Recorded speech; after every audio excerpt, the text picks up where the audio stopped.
Boycotts come and boycotts go. For every 10 that get called, only one ever achieves significant force, and most of those start strong but then quickly die down after a short period.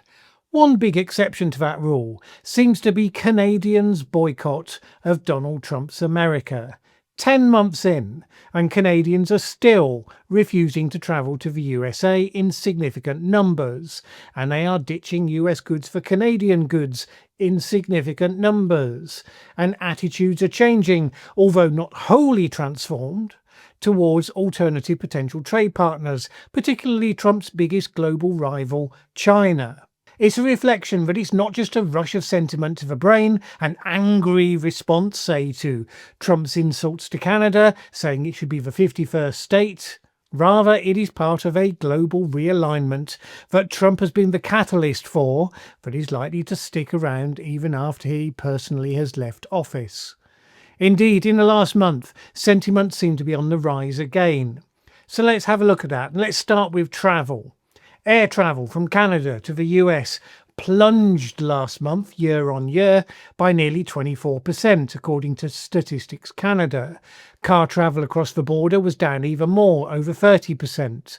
As you can see, it had been increasing year on year in recovery post-COVID-19, should have regained lost ground to match 2019 this year, but no longer.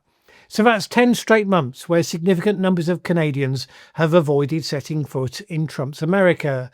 Previously, they had made up around 28% of foreign visitors to the US, spending lots of money as they did so. That international travel spending has dropped by 3.2%, a loss to the US economy of $5.7 billion, whereas previously it had been forecast to increase this year. And indeed, outbound travel from Canada kept going up. It's just they're going elsewhere. So-called snowbirds, who are in the habit of overwintering in warmer places like Florida, are finding alternative warmer destinations. CBC gave the example of Rena Hans, who owns a condo in Florida, but this year is going to Costa Rica instead, and then later China and Taiwan. She said this: "Why would I want to give money to a country whose president has stated that they want to annex my country and has put in massive trade barriers?" Doesn't she realise that such comments make US Ambassador Pete Huckstra very angry? And you wouldn't like him when he's angry. Or possibly at all. A number of the people asked why they were avoiding the US said, similarly to Hans, that they were taking a stand.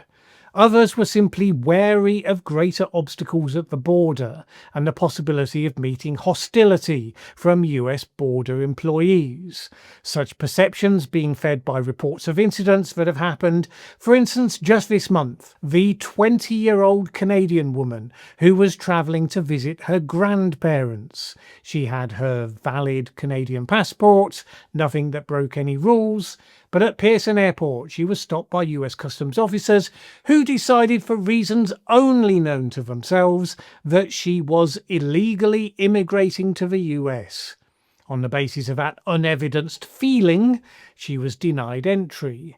Immigration lawyer Heather Siegel told CTV that this sort of stop was happening more and more often. She said this: "US immigration takes their orders from the top, and when there's a more anti-immigration sentiment in the country, they have all the tools to use at their discretion in a negative manner." And even those who don't get turned back more are facing longer sessions of questioning about the purpose of their visit, along with demands for supporting evidence.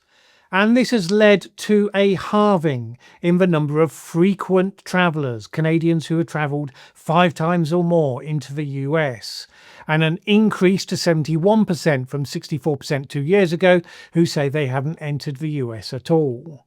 Of those who didn't go to the US on principle this year, 42% chose instead to travel within Canada, another 42% to go to some other destination outside of North America entirely, 21% specifically went to Mexico, and 16% decided simply not to bother travelling at all.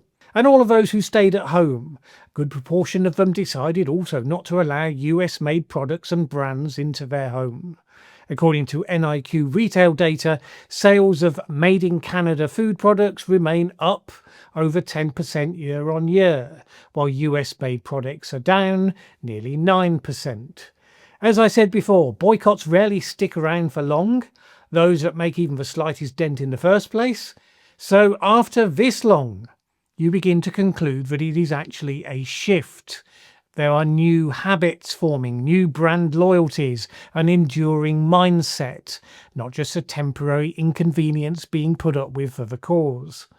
And rather than going away, polling published just yesterday suggested that Canadian concerns about President Trump and his impact on Canada are now on the rise again.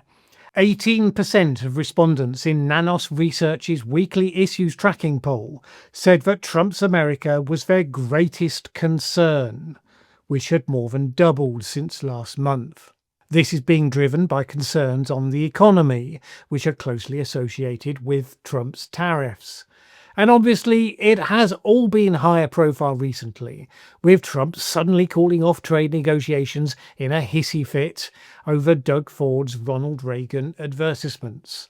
And as a result of those sentiments, Canadians are, well, if not warming, let's say thawing in relation to Trump's biggest rival, China.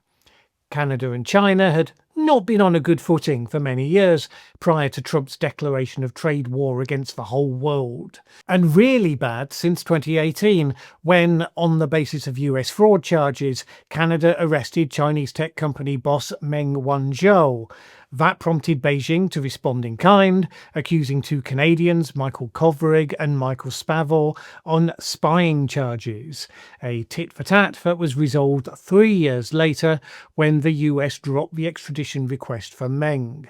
Obviously, Mark Carney signalled an interest in changing that when he met Xi Jinping a couple of weeks ago and announced that he would be visiting Beijing in due course. Just over half of Canadians told pollsters that Canada should focus more on its economic relationship with China. That was up 15 points in 2 years. And that shift is probably fueled by the other finding of that poll that kind of grabs the attention. More Canadians, 46%, say that Trump's United States should be treated as a threat, compared to just 34% saying the same about China.